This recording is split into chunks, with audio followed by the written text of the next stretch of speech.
It's actually scary for a lot of emerging markets because most emerging markets hadn't had the inflation story, or certainly a lot of Asian emerging markets where I'm based haven't had the inflation story that we've seen in a lot of the Western markets, particularly US and UK.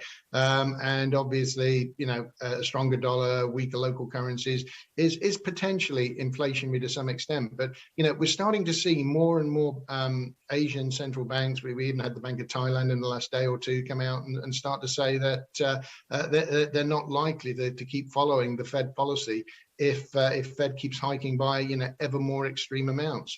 So I think we're going to get this policy divergence. I think that's really good for Asia in the long term. I think that if you're looking at equity markets, then China is probably a really interesting place to look. But if you're looking at economic fundamentals, then actually Japan is in far better shape than the US is right now, and it's actually taking a much more moderate policy approach. So because of that, we expect that divergence to continue until suddenly it snaps. And because of that, yen looks like a great buy at 144. Yeah, it can go 145, it can go 150, but in a year or two's time, you're probably looking at yen back close to 110, maybe even 100. So yen is the screaming sort of fundamental buy out there right now, because this divergence is playing into Asia's hands. And in the medium term, we expect that the Fed will reach a point where if they drive the US economy off the cliff, then rates will start to come down again.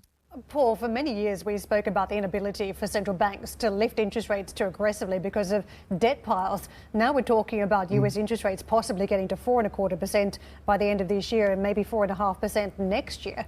What are the chances that the Fed gets to those ranges and is able to hold it, given the stress that we could see on the debt market? The second part of that question is a lot easier to answer. Chances of them being to hold it, I think, next to zero. Will they get there? Look, I think the one thing that surprised us this year, the one sort of mea culpa that we've got to put our hands up, is that we weren't sure that the Fed would be absolutely determined to drive this through once the data started to turn negative. But actually, in April, we saw the data start to turn negative, and at that point, we realized they were absolutely determined. And if anybody was in any doubt, then Powell reiterated that at Jackson Hole last week. So. Yeah, look, they're absolutely, they're blinkers on. They're men with hammers running around seeing everything as nails.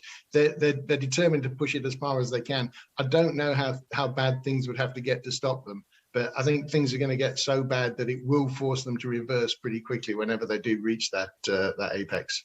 Paul, very good morning to you. You've spoken a lot about the top down and how it's affecting the markets, but what about actually corporates and their earnings as well? A lot of the historians are pointing out we are nowhere near the peak of the earnings recession. In fact, we're only a quarter or so potentially into it when we need at least 5 quarters. Do you have sympathy with that view?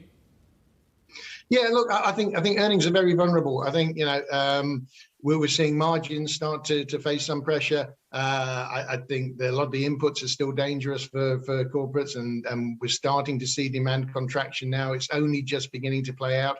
I think there's a really, really, potentially negative outlook for corporate earnings. Maybe not immediately. I think this is going to take some time to bleed into the market. So I think the rest of this year is soft, but I think 2023 is the real danger time.